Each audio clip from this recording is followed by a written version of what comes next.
Dear sunset, dear avalanche. Dear thunder without lightning, dear window sound of last year, dear mountainous landscape unfolding, water in air unraveling, dear ice-filled clamor that fetches.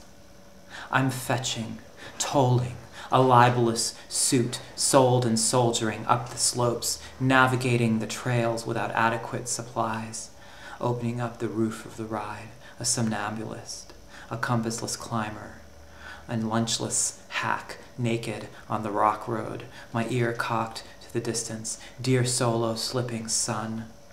This is the part the slow whispering interrupts, dear disappeared, dear desperate. This is the part you're always interrupting, the part you want to be buried under.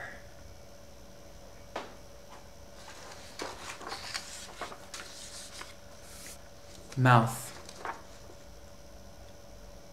When he can't stop rereading, were all the trees made into pens, and all the oceans into ink, with 7 more oceans to increase it, still the words of God would not come to an end.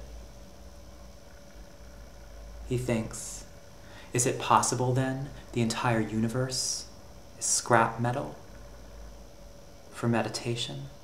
A never-ending revelation? No, writes his left-handed angel. You are misreading yet again. The soldiers hunting for the hidden prophet on the mountain never even thought to look into the cave of revelation. A spider had spun a web across its mouth, immediately following his passage inside.